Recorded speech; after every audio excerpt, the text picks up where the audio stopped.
14 of the fantasy football season. And here's a few wide receivers I would drop this week. The first guy, Kenny Gallaudet of the New York Giants. So Gallaudet, he's been a bust. And luckily for the Giants' sake, it was only a one-year deal with a lot of money they gave Gallaudet. So the last few games for him, Week 11 at Tampa, 1 catch, 12 yards. Week 12 versus Philly, 3 catches, 50 yards. And Week 13 in Miami, 3 catches, 37 yards. So right here, tough matchup in Week 14 at the Chargers. Even though I know they give up a lot of points, wide receivers really aren't doing anything versus this Charger defense. They give up the second least amount of fantasy points to wide receivers on the season. And right now, Kenny Galladay's owned in way too many leagues, I think, here at 61%. And the lack of production, him on and off the field with the injuries, and now he's banged up as well, once again with the quad and leg injury here is Kenny Gallaudet, and some ribs as well. So we don't even know if he's going to be 100% or play in this one. So right now, I would just cut my losses this deep into the season where you need guys on the field and to be productive, especially if you're in the playoffs. The next wide receiver I would drop this week is Antonio Brown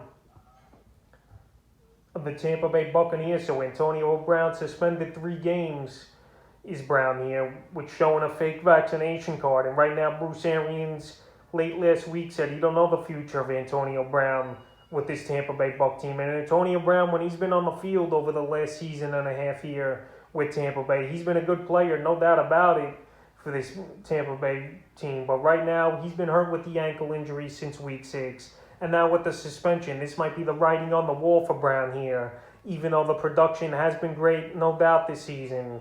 But right here, with his future in the balance here, he's just a guy I can't trust and a guy that easily I would drop this week, even though he's still owned in 74% of fantasy leagues. But the way Bruce Arians has been talking, like I mentioned, it wouldn't surprise me to see Brown cut towards the end of the season here from Tampa Bay. And the third and final receiver I would drop this week here is Marvin Jones of the Jacksonville Jaguars. So Marvin Jones here, he had a great start this season with his new team, but over the last few weeks, he's pretty much been non-existent for fantasy owners.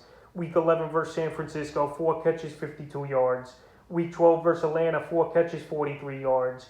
And Week 13 at the Rams, 2 catches, 11 yards. So right there, that's not getting the job done in any format. I know Week 14, he's got a great matchup on paper at the Tennessee Titans that give up the most fantasy points to receivers on the year. But right here, that's not getting the job done. He's been dropped in 5% of fantasy leagues over the last week and a half here. But he's still owned in way too many leagues at 59%, where this offense in Jacksonville just isn't doing anything. So I would drop Jones this week. So that's a few wide receivers I would drop for Week 14 of the fantasy football season.